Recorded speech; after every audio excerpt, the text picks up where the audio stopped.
কোনো অসুস্থ রিলেশনশিপে থাকার চেয়ে অনেক সময় ডিভোর্সটা হচ্ছে বেটার সলিউশন।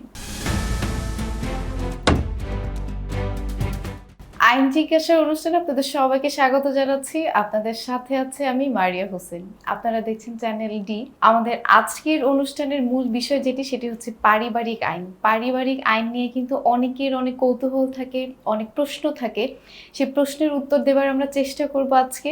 আমাদের সাথে আজকে অতিথি হিসেবে আছেন ইসরাত হাসান আপু, বাংলাদেশের সুপ্রিম কোর্টের আইনজীবী। কেমন আছেন? ধন্যবাদ মারিয়া, আজকের অনুষ্ঠানে আমাকে ইনভাইট করার জন্য।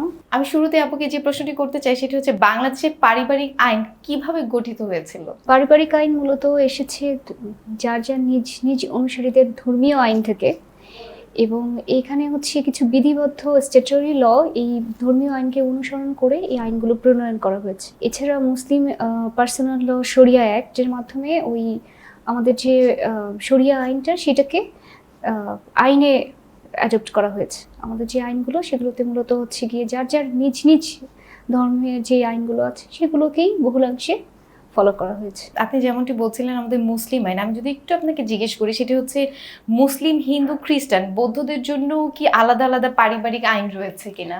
আমাদের দেশে পারিবারিক আইন মুসলিমদের জন্য যেমন রয়েছে, হিন্দুদের জন্যও রয়েছে, খ্রিস্টানদের জন্য আছে, কিন্তু বৌদ্ধদের জন্য এখনো নেই। এটা খসড়া আকারে আছে, এটা একটু দুঃখজনক। এবং এছাড়া আমাদের দেশে অনেক উপজাতিরা থাকেন বা অনেকে আছেন যে অ্যাথিস্ট, কোনো ধর্মেই বিশ্বাস করেন না, তাদের জন্য আসলে আলাদা করে আইন নাই।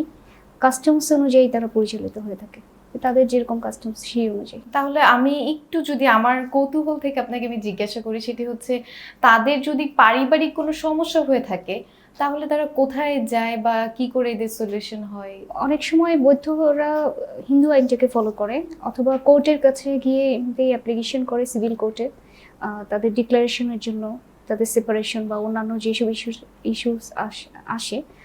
আর ইনহেরিটেন্সের মতো বিষয়গুলি, অর্থাৎ তারা কে কীভাবে সম্পত্তি পাবে, সেটা তাদের ধর্মীয় আইন অনুসারে তারা নিজেরাই এই বিষয়গুলোকে সেটেল করে থাকে। আমার এরপরে যে প্রশ্নটি ছিল আপনার কাছে সেটি হচ্ছে পারিবারিক আদালতের কার্যক্রম কিভাবে পরিচালনা হয়ে থাকে আসলে? পারিবারিক আদালতের কার্যক্রম আমাদের দেশে পারিবারিক আদালতের জন্য কিছু আইন আছে, যেমন মুসলিম ফ্যামিলি ল অর্ডিন্যান্স 1961, তারপরে আমাদের পারিবারিক আদালত আইন আছে 2023 সালে, যেটা সর্বশেষ সংশোধন হয়েছে। এই আইনগুলির মাধ্যমে পারিবারিক আদালত পরিচালিত হয়ে থাকে। এখানে মূলত পারিবারিক আদালতের আলাদা একটা সেপারেট কোর্ট থাকা প্রয়োজন ছিল, কিন্তু আমাদের সেপারেট কোর্ট নেই।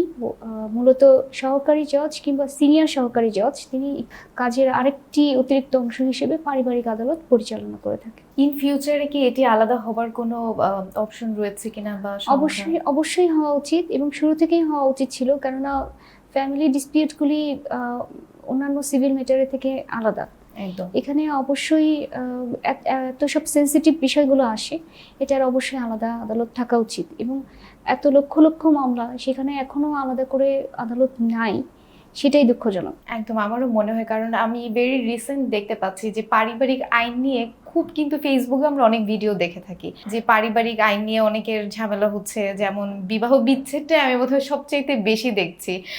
আপনি যেহেতু একজন লয়ার, আপনার কাছে সবচাইতে বেশি মানুষ কিন্তু বিবাহ বিচ্ছেদ এই ব্যাপার সেগুলোর জন্য যায়। একটু প্রশ্ন করতে চাই, সেটি হচ্ছে বাংলাদেশের বৈধ বিবাহের শর্তগুলো আসলে কি কি? বৈধ বিবাহ, এখন বিবাহে বিষয়টা আসে হচ্ছে মূলত ধর্মীয় অনুভূতি থেকে। যেমন মুসলিমদের হচ্ছে যে দুই পক্ষকে রাজি থাকতে হবে এবং কনসিডারেশন হিসেবে দেনমোহর থাকতে হবে। হিন্দুদের তাদের কাস্টমস অনুযায়ী বিয়ে হয়, বা অন্যান্য রিলিজিয়নে তাদের কাস্টমস অনুযায়ী বিয়ে হয়। তো বিবাহের মূল শর্তই হচ্ছে দুই পক্ষকে রাজি হতে হবে। কিন্তু এখানে আমাদের যেহেতু বাল্য বিবাহ নিরোধ আইন আছে, তাহলে অবশ্যই ওই আইন অনুযায়ী মেয়ের বয়স 18 হতে হবে এবং ছেলের বয়স 21 হতে হবে। অন্যথায় যদি 18 বছরের নিচে বা 21 বছরের নিচে ছেলে বা মেয়েকে বিয়ে দেওয়া হয়, তাহলে আমাদের দেশের আইন অনুযায়ী, সেটা ধর্মীয় আইনে বিবাহ হলেও আমাদের দেশের আইন অনুযায়ী সেটা শাস্তিযোগ্য অপরাধ। এরপরে যদি আমি বিবাহ নিয়ে আপনাকে আরো একটি প্রশ্ন করি, সেটি হচ্ছে বিয়ের নিবন্ধন কি বাধ্যতামূলক? হ্যাঁ, অবশ্যই বিয়ের নিবন্ধন, মুসলিমদের জন্য বিয়ের নিবন্ধন বাধ্যতামূলক। আর যদি তারা যদি নিবন্ধন না করে থাকে, এর জটিলতা কি হতে পারে? কারণ অনেক বাচ্চা বাচ্চা, আমি একটু ক্লিয়ার করে বলি আপনাকে যে আমি রিসেন্টলি দেখছি হ্যাঁ একদম বাচ্চা বাচ্চা ছেলে মেয়েরা বিয়ে করছে, এরা হয়তো জানে না এই নিবন্ধন করতে হয়, লাইক ফেসবুকে এসে বা ফোনে অনেক সময় দেখা যায় যে এরা বিয়ে করে ফেলছে, ফেসবুকে স্ট্যাটাসও দিচ্ছে যে আমি বিয়ে করে ফেলেছি বা কবুল বলে ফেলছে। তো এটা নিবন্ধনের জটিলতা নিয়েও যদি আপনি একটু আমাদেরকে বলতেন। প্রথমত বাচ্চারা যেই কাজগুলো করতেছে এটা তাদের ইম্যাচুরিটির জন্য তারা অনেক বড় বিপদে পড়তে পারে। আমাদের মুসলিম marriage and divorce registration act আছে, সেই অ্যাক্ট অনুযায়ী যদি বিয়েটাকে রেজিস্ট্রেশন না করা হয় তাহলে এখানে বরপক্ষ এবং যে নিকা রেজিস্ট্রার থাকবে, যে বিয়ে পড়িয়েছে, তাকে শাস্তিযোগ্য অপরাধের আওতায় আনা যাবে। কিন্তু এটার চেয়েও বড় ক্ষতিকারক বিষয়টা হচ্ছে যে এখন বিয়ে রেজিস্ট্রেশন করা হলো না, পরবর্তীতে একজন আরেকজনকে অনেক সময় অস্বীকার করে, তখন মেয়েদের ক্ষেত্রে যেই বিপর্যয় হয়, তখন যদি সন্তান হয় তার পিতৃ পরিচয় নিয়ে সমস্যা হয়, এবং স্ত্রী হিসেবে যে তার দেনমোহর, ভরণ পোষণ, অন্যান্য রাইটগুলো থাকে সেগুলো থেকে সে বঞ্চিত হবে। আবার অপরদিকে যদি এই ধরনের অস্বীকৃতি জানায় এবং পরবর্তীতে মেয়েটা প্রমাণ সহ তার বিরুদ্ধে ধর্ষণের মামলা করে, তাহলে ছেলেটাকেও কিন্তু বিপদে পড়তে হচ্ছে। অতএব বিয়ে করলে সঠিক বয়সে বিয়ে করতে হবে এবং অবশ্যই রেজিস্ট্রেশন করতে হবে। বিয়ে নিয়ে যেহেতু বলছিলাম আপু, সেক্ষেত্রে দেনমোহর নিয়ে কিন্তু সবচেয়ে বেশি এখন আমার মনে হয় ঝামেলা হচ্ছে, যে যেমনটি বলে নিবন্ধন করছে না, অস্বীকার করছে, সেক্ষেত্রে কিন্তু দেনমোহরও অনেক সময় দেখা যায় যে প্রদান করে থাকে না। এই ব্যাপারে আপনি যদি কিছু বলেন। আমাদের দেশে দেনমোহরের বিষয়টা যেটা থাকে, দেনমোহর হচ্ছে একজন নারীর অধিকার, তাকে তার হাজবেন্ড ওই দেনমোহরের টাকাটা দিতে বাধ্য। কিন্তু দেনমোহরটাকে এখন আসলে বিভিন্নজন বিভিন্নভাবে ব্যবহার করছে। যেমন কেউ কেউ দেনমোহরকে এমন একটা সিকিউরিটি হিসেবে ব্যবহার করতে চাচ্ছে যে আমি এত বিশাল একটা অ্যামাউন্টের দেনমোহর রাখবো যেন আমাকে ডিভোর্স দেওয়ার সময় বা অন্য কিছু করার সময় যেন তার অবশ্যই একটা উপযুক্ত শিক্ষা পেতে হয়। আবার ছেলেদেরও টেন্ডেন্সি থাকে যে দেনমোহরে আমি কিছু, যেটাকে প্রম্পট দেওয়ার, বা এখন আপাতত কিছু একটা দিলাম, বিশাল একটা অ্যামাউন্ট আমি বাকি রেখে দিলাম, ওটা আসলে আমার দেওয়ার তেমন কোনো ইচ্ছা নাই। এটা আমাদের দেশের, যদিও আমাদের মুসলিম প্রধান দেশ, কিন্তু আপনি দেখবেন যে এখন 90%ই মানুষ আপনি খুঁজে বের করেন, 80 to 90% মানুষ তারা মারাই গেছে দেনমোহরের টাকা না দিয়ে একদম পরিশোধ না করে। একদম। তো তারা যে পরিমাণ ধর্মের বিষয়ে অনুরাগী, সেভাবে কিন্তু তারা ধর্মের যে একটা গুরুত্বপূর্ণ বিষয় যে ওয়াইফের দেনমোহরের টাকা আদায় করতে হবে, তার ভরণ পোষণের টাকা দিতে হবে, সেই বিষয়ে কিন্তু তারা ওই ক্ষেত্রে কিন্তু তারা আর ধর্ম পালনে খুব একটা উৎসাহী না। তো সবাই নিজ নিজ তখন কিভাবে না দিয়ে পারা যায়, কিভাবে বঞ্চিত করা যায় ওয়াইফকে, সেই দিকেই কিন্তু বেশি আগ্রহী। সেক্ষেত্রে নিবন্ধনটা খুবই জরুরি। নিবন্ধন জরুরি, এবং ওয়াইফ তার দেনমোহর যাওয়া মাত্রই তাকে পরিশোধ করতে হবে। সেটা ডিভোর্স না হলেও ওয়াইফ যদি তার রাইট এক্সারসাইজ করে যে হ্যাঁ আমার দেনমোহরের টাকা পরিশোধ করে দাও, তাকে করতে হবে, তাকে মেনটেনেন্স দিতে হবে, এবং এগুলো হচ্ছে তার রাইট। এবং বাচ্চাদের মেনটেনেন্স দেওয়াটাও একটা ছেলের জন্য অবশ্য পালনীয়। যদি ছেলে দেশের বাইরে থাকে, সেই ক্ষেত্রে একটা মেয়ে কি করে তার কাছ থেকে দেনমোহর আদায় করতে পারে? এখানে দেশের বাইরে থাকলে সে ভাবতে পারে যে আমি যেহেতু দেশে নাই, আমাকে ধরার আর সুযোগ নাই। একদম। কিন্তু বিষয়টা কিন্তু এখানেই সীমাবদ্ধ না। কারণ হচ্ছে উনি দেশের বাইরে থাকতে পারে, কিন্তু এখানে পারিবারিক আদালত আইনে সেই নারীর তার হাজবেন্ডের বিরুদ্ধে ভরণ পোষণের জন্য, দেনমোহরের জন্য মামলা করার সুযোগ আছে। সেখানে যদি রায় তার পক্ষে আসে, হ্যাঁ, যে দিতে হবে, দিতে তো হবেই, এখন তারপরেও দিচ্ছে না, তখন কিন্তু ওই সিভিল মামলাটাই আলটিমেটলি ক্রিমিনাল মামলায় কনভার্ট হয়। তাহলে তখন কিন্তু ওই সিভিল কোর্ট জরিমানার জন্য এক্সিকিউশন কেসে তাকে প্রথমে তার বিরুদ্ধে ওয়ারেন্ট জারি করে, সে না আসলে তার সম্পত্তি ক্রোপ করে সেখান থেকে কোর্টের মাধ্যমে নারী তার অধিকার পেতে পারে। বিয়ে নিয়ে যেহেতু কথা বলছিলাম, সেক্ষেত্রে আমি একটু বলতে চাই যে ভিন্ন ধর্মের দুজন ব্যক্তি বাংলাদেশের আইন অনুযায়ী কিভাবে বিয়ে করতে পারে? ভিন্ন ধর্মের যদি দুজন ব্যক্তি বিয়ে করতে চান, অথবা যাদের রিলিজিয়নে কোনো ধরনের বিশ্বাস নেই, তো তারা বিয়ে করতে পারেন স্পেশাল ম্যারেজ অ্যাক্ট। তো এই স্পেশাল ম্যারেজ অ্যাক্টের মাধ্যমে দুজন ভিন্ন ধর্মের ব্যক্তি, মূলত যারা ধর্মে কোনো বিশ্বাস করেন না, তারা বিবাহ বন্ধনে আবদ্ধ হতে পারে। এই জন্য আগে 14 days একটা নোটিশ দিতে হয় যে কারো এই বিষয়ে কোনো আপত্তি আছে কিনা, বা কারো আগে কোনো ধরনের বিয়ে আছে কিনা। এই জন্য এই বিষয়গুলো জানানোর জন্য, বা তাদের ফ্যামিলির কোনো অবজেকশন আছে কিনা, এই জন্য বিয়ের আগে 14 days-এর একটা নোটিশ, সেই নোটিশটা দেওয়ার সময়সীমা শেষ হলে তারা রেজিস্ট্রেশনের মাধ্যমে বিয়ে করতে পারেন স্পেশাল ম্যারেজ অ্যাক্টের আন্ডারে। বিয়ে কি করে করবে, আমরা সেই প্রশ্নগুলো আপনাকে করলাম। এবারে আসি যে তালাকের ব্যাপারটা, এটা যদিও খুবই দুঃখজনক, আমি হাসছি কারণ হচ্ছে আমরা ফেসবুক খুললে পরেই দেখি কি এখন বিয়ে আর টিকছে না। এই ব্যাপারে যদি আমি আপনাকে প্রশ্ন করতে চাই, সেটা হচ্ছে স্বামী স্ত্রী আসলে কি করে তালাকে যাবে এবং এর জন্য আইনগত কি কি পদক্ষেপ নিতে হয়? তালাক যদিও আমাদের খুবই দুঃখজনক বিষয়, কিন্তু এবং অনেকে বলে যে এখন মেয়েরা কেন তালাক বেশি দিচ্ছে। আসলে আগে তো দেখা যেত যে মেয়েরা অত্যাচারিত নির্যাতিত হলেও তারা অর্থনৈতিকভাবে স্বাবলম্বী না থাকার কারণে তারা অত্যাচার নির্যাতনের শিকার হয়েও থাকতে বাধ্য হতো। এমনকি অনেক ঘটনা ঘটেছে যে শ্বশুরবাড়ির নির্মম নির্যাতনে প্রাণ হারিয়েছে, এরকম অনেক হয়েছে। এবং যৌতুকের জন্য মারধর করে মেরে ফেলা, সেটার সংখ্যা কিন্তু আগে বেশি ছিল। তার চেয়ে এটা বরং যে কোনো অসুস্থ রিলেশনশিপে থাকার চেয়ে অনেক সময় ডিভোর্সটা হচ্ছে বেটার সলিউশন। কোনো অসুস্থ রিলেশনশিপ বা যেখানে একজন আরেকজনের প্রতি রেসপেক্ট নাই, মিউচুয়াল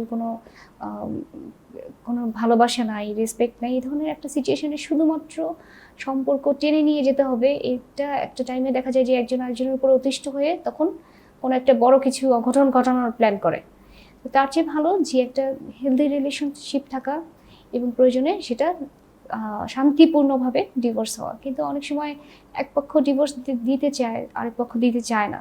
সেখানে ছেলে বা মেয়ে ডিভোর্স দিতে চাইলে এখানে তাকে নোটিশ প্রেরণ করতে হবে আইন অনুযায়ী। নোটিশ প্রেরণ করে এবং তাকে কনসার্ন সিটি কর্পোরেশন অথবা চেয়ারম্যানের কাছে নোটিশ প্রেরণ করতে হবে। এবং এই ডিভোর্সটা কার্যকরী হতে মূলত 3 মাস সময় লাগে। এই 3 মাসে সিটি কর্পোরেশন বা চেয়ারম্যানের মাধ্যমে তাদের 3টা মিটিং বসবে যে তাদের আর কি সংসার করা সম্ভব কিনা। যদি দেখা যায় যে না, সংসার করা কোনোভাবেই সম্ভব হচ্ছে না, তখন 3 মাস পরে গিয়ে ওই ডিভোর্সটা কার্যকর হবে। আর দুইজনেই যদি চিন্তা করে যে দুজনেই যদি এক বিষয়ে একমত হয় যে হ্যাঁ আমরা আর এই সংসার কন্টিনিউ করব না, তাহলে একসাথে খোলা তালাক, যেটাকে বলা হয় খোলা তালাক, দিয়ে এক বৈঠকেই ডিভোর্সের কার্যক্রম শেষ করতে পারে। যেমনটি বলছিলেন, বাংলাদেশে মেয়েরা এখন অনেক বেশি ডিভোর্স দিয়ে থাকে। অনেকেই বলে থাকেন যে মেয়েরা ডিভোর্স দিলে কিন্তু ডিভোর্স হয় না, শুধুমাত্র ডিভোর্স ছেলেরাই দিতে পারে। এই ব্যাপারে যদি আমাদেরকে আইনের কিছু ব্যাপার হ্যাঁ, এটা একটা ভুল ধারণা আছে যে মেয়েরা ডিভোর্স দিতে পারে না। মেয়েরা ডিভোর্স দিতে পারে, যদিও সরাসরি তালাকের যে ক্ষমতাটা সেটা নারীদেরকে দেয়া হয়নি ইসলাম অনুযায়ী, ইসলামিক আইন অনুযায়ী। কিন্তু হাজবেন্ডের থেকে ডেলিগেটেড পাওয়ারের মাধ্যমে, অর্থাৎ আপনারা দেখবেন যে প্রত্যেকটা কাবিননামায় একটা প্রভিশন থাকে যে স্ত্রীকে তালাকের অধিকার দিয়েছেন কি না। যদি উনি তালাকের অধিকার দিয়ে থাকে, মানে ইয়েস থাকে, তাহলে মেয়েরা অবশ্যই তালাক দিতে পারে সেই ক্ষমতা প্রয়োগ করে। আর যদি কোনো কারণে এখানে না থাকে, তাহলে আদালতের মাধ্যমে বিবাহ বিচ্ছেদের মামলা করে মেয়েরা তালাকের অধিকার পেতে পারে। তাহলে মেয়েরা তালাক দিতে পারবে না বিষয়টা এমন না, মেয়েরা তালাক দিতে পারে। আর উপরন্তু তারা বিবাহ বিচ্ছেদের মামলা দায়েরের মাধ্যমে ডিভোর্স পেতে পারে। মেয়েরা যদি তালাক দিয়ে থাকে, সেই ক্ষেত্রে মেয়েদের কি কাবিনের টাকাটা পাবার কোনো সম্ভাবনা আছে হ্যাঁ, কিনা? অবশ্যই আছে। ছেলে তালাক দিক আর মেয়ে তালাক দিক, কাবিনের টাকা, দেনমোহরের এবং তার 3 মাসের ভরণ পোষণের টাকা নারী অবশ্যই পাবেন। এক্ষেত্রে ভুল প্রচারণা করা হয়ে থাকে যে যদি একটা মেয়ে ডিভোর্স দেয় তাহলে উনি কাবিনের টাকা পাবেন না, দেনমোহরের টাকা পাবেন না। এই ধরনের প্রচলিত কথাগুলো আমাদের দেশে অনেক বছর চলেছে এবং সেটাতে আসলে অনেকে বঞ্চিতও হয়েছে। ইভেন এখনো হচ্ছে, যারা জানে না তারা কিন্তু হচ্ছে যে মেয়েরা তালাক দিলে টাকা পাবে না, অথবা মেয়ে শুধুমাত্র মায়ের সম্পত্তি পাবে, বাবারটা পাবে না, এরকম বিভিন্ন ধরনের কথা, ভুল কথা প্রচলিত আছে। অসংখ্য ধন্যবাদ আপু আপনাকে। এরপর আমি আপনাকে যে প্রশ্নটি করতে চাই সেটি হচ্ছে, তালাক বা বিচ্ছেদের পরপর স্ত্রীর অধিকার কি কি পাবেন?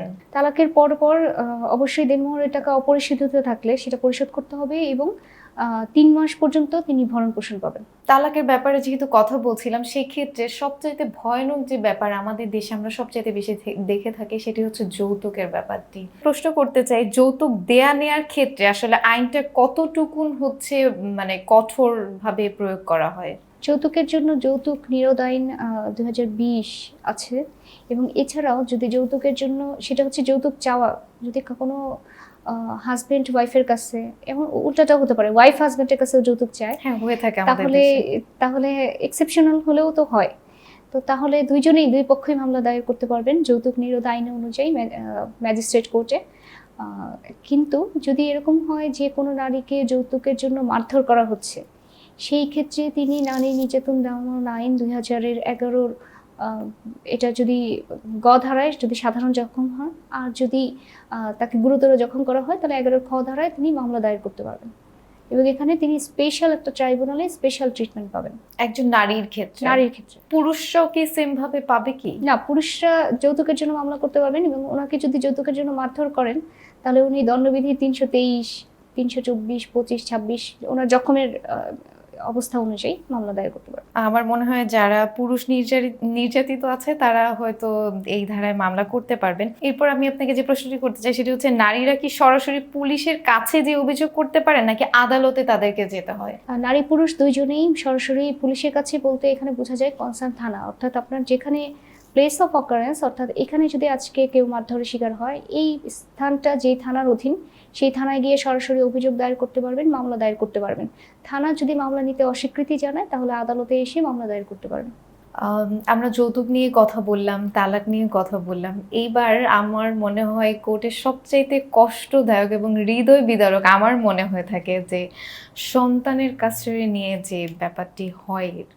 আমার মনে হয় আপনি কষ্ট পান কিনা আমি জানি না, তবে আমার খুব খারাপ লাগে এই ব্যাপারগুলো যখন আমরা দেখি। এটা তো আসলে সবার জন্যই দুঃখজনক। তালাকের পর সন্তানের অভিভাবক এবং কাস্টাডি পাওয়ার ক্ষেত্রে সিদ্ধান্ত আসলে কিভাবে নেওয়া হয়? সিদ্ধান্তর মূল বিষয়টা যেটা হয় সেটা হচ্ছে, আপনি যেটা বললেন এটা খুবই দুঃখজনক বিষয়। এটা কোর্টের জন্য আসলে খুবই বিব্রতকর হয়ে যায় অনেক সময়। অনেক সময় দেখা যায় যে সন্তান নিয়ে এক পক্ষ আটকে রাখছে, আরেক পক্ষ দিবে না, আরেক পক্ষ দেখা করতে দিতে চায় না। আর অনেক সময় দেখা যায় একই ঘটনা, সেখানে আবার বাবা মা কেউই সন্তান নিতে চায় না, এরকমও দেখা যায়। তারা নিজেদের মতো করে নিজেদের লাইফ অন্যভাবে শুরু করে দিয়েছে। তো এরকম দুইটা সিচুয়েশনই দেখা যায়। তো সবসময় কোর্ট যেটা দেখে যে best interest of the child, অর্থাৎ শিশুর কার কাছে থাকলে শিশু ভালো থাকবে, অথবা দুইজনের যদি দেখা যায় বাবা এবং মা দুজনেই শিশুর জন্য ক্ষতিকারক, তাহলে কোর্ট চাইলে আলাদাভাবে অভিভাবকও নিয়োগ দিতে পারেন। তাহলে এখানে কোর্টের সবচেয়ে বড় প্রায়োরিটি থাকবে best interest of the child, অর্থাৎ শিশুর যেখানে ভালো থাকবে, শিশুর শারীরিক সুস্থতা, মানসিক সুস্থতা যেখানে সুনিশ্চিত করা হবে সেখানে থাকবে। তবে শিশুর মেনটেনেন্সের দায়িত্ব অবশ্যই ফাদারের উপর থাকবে, তার কাস্টাডি যেখানেই থাকুক না কেন। অসংখ্য ধন্যবাদ আপু আপনাকে। এটা যেহেতু খুবই হৃদয় বিদারক, এই ব্যাপার নিয়ে কথা বলতে গেলে আমার মনে হয় আমরা প্রত্যেকে ইমোশনাল হয়ে যাব। পরে আপনাকে যেটি জিজ্ঞেস করতে চাই সেটা হচ্ছে, তালাকের পরে পিতার কাছ থেকে মেয়েরা আসলে কিভাবে তাদের সম্পত্তি বন্টন পেয়ে থাকে? আসলে ডিভোর্স তো হাজব্যান্ড ওয়াইফের হয়, হ্যাঁ, ডিভোর্স কিন্তু পিতার সাথে সন্তানের হয় না, একদম, বা মায়ের সাথে সন্তানের হয় না। পিতামাতা সবসময়ের জন্যই পিতামাতা। ডিভোর্স হাজব্যান্ড ওয়াইফের মধ্যে হয়, তারা একসময় হাজব্যান্ড ওয়াইফ ছিল, ভবিষ্যতে থাকবে না, ভবিষ্যতে হয়তো বা অন্য কারো হাজব্যান্ড ওয়াইফ হিসেবে তাদের রোল প্লে করবেন। হ্যাঁ, তো কিন্তু সন্তানের সাথে তার বায়োলজিক্যাল প্যারেন্টসের কখনোই ডিভোর্স হওয়ার কোনো সুযোগ নেই।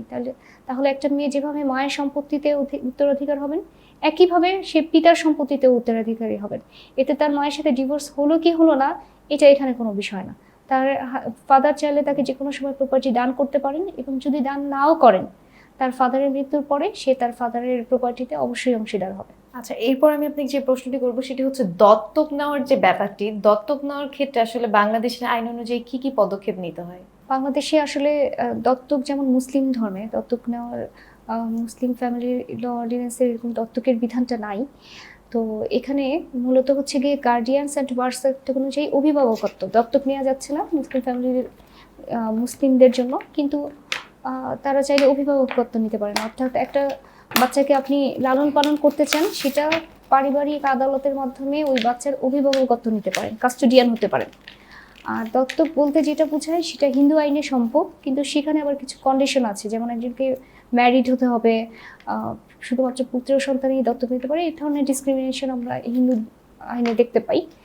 আর কাস্টোডিয়ান হওয়ার বিষয়ে অন্যান্য খ্রিস্টান আইনগুলো এই একই বিষয়, যে মূল কথা হচ্ছে আপনি যদি কোনো বাচ্চার কাস্টোডি নিতে চান আপনাকে পারিবারিক আদালতের দ্বারস্থ হতে হবে, সেখানে ওই বাচ্চাটার কাস্টোডি নিতে চান কেন, কি, এই বিষয়গুলো এক্সপ্লেন করে ওখানে মামলা দায়ের করতে হবে। আদালত আপনাকে পারমিশন দিলে, অভিভাবক হিসেবে ঘোষণা করলে, বৈধ অভিভাবকত্ব দিলে আপনি সেই বাচ্চাকে লালন পালন করতে পারেন। মুসলিম আইন অনুযায়ী দত্তক সন্তানরা আসলে সম্পত্তির অংশীদার হয় না, অর্থাৎ তারা তাদের যে পালিত বাবা মা তাদের প্রপার্টির অংশ পাবেন না। তবে তাদের প্যারেন্টস যদি চায় যে সন্তানকে কোনো কিছু গিফট করবেন তাহলে তারা গিফট অবশ্যই করতে পারেন, সেই ক্ষেত্রে কোনো বাধা নেই। তবে মৃত্যুর পরে সরাসরি অন্যরা যেমন ওয়ারিশ হয় সেটা হয় না। অনেক সময় দেখা যায় কি আপু যে এরকম দত্তক যারা নিয়েছেন পরিবার থেকে হয়তো তাকে যিনি দত্তক নিয়েছেন তিনি হয়তো তার প্রপার্টি বা যে কোনো কিছু তাকে দিয়ে গেছেন সম্পত্তি, কিন্তু তার পরিবারে যারা আছে তারা কিন্তু অনেক সময় বাধাগ্রস্ত করে, সেই ক্ষেত্রে সে কোনো আইনের আশ্রয় নিতে পারবে কিনা? যখন তার দত্তক পিতা বা মাতা কোনো কিছু সরাসরি তাকে দান করে দিচ্ছেন, এখন অন্যরা পরবর্তীতে যতই বাধা দেখ এটাতে আসলে কোনো লাভ নাই। কেননা যখন সে একটা জিনিস দান করে দিচ্ছে অর্থাৎ সাথে সাথে তার যে ওনারশিপটা সেটাকে ট্রান্সফার করে দিচ্ছে। এখন উনি যদি চান যে উনি জীবিত অবস্থায় যে কোনো কিছু এমনকি ওনার সব পুরো সম্পত্তিও উনি দান করে দিয়ে যেতে পারেন, এখানে আসলে পরবর্তীতে অন্যরা যতই অবজেকশন দেখ সেটা কোনো লাভ নেই। ব্যাপারটা হবে যদি উনি কোনো কিছু দান করে না দিয়ে যান এবং পরবর্তীতে দেখা যায় যে উনি মারা যাওয়ার পরে, তখন এই কোশ্চেনগুলো রেইজ হয়। কিন্তু জীবিত থাকা অবস্থায় উনি ওনার সবকিছুই দান করতে পারেন। পারিবারিক আইনে পুরুষ এবং নারীর জন্য সমান অধিকার নিশ্চিত কি করা হয়েছে কিনা? আমি আইনজীবী হিসেবে আমার ব্যক্তিগত অভিমত হচ্ছে যে এখনো পুরুষ এবং নারীর জন্য সমান অধিকার নিশ্চিত হয়নি। উপরন্ত এখানে যে বহু বিবাহ বিষয়গুলো পারিবারিক আইন ডিল করে সেটা এখনো আমার কাছে সঠিক মনে হয় না। কারণ শুধুমাত্র ইউনিয়ন পরিষদের পারমিশন অনুযায়ী বহু বিবাহের পারমিশন আছে পুরুষদের ক্ষেত্রে। এই ক্ষেত্রে আমাদের যেমন কোরআনে বলা হয়েছে যে যদি একজন একাধিক স্ত্রী গ্রহণ করতে পারবে, যদি না তিনি সমানভাবে সবাইকে একইভাবে দেখতে না পারেন, তাহলে একাধিক স্ত্রী গ্রহণ করার ক্ষেত্রে মানা করা হয়েছে।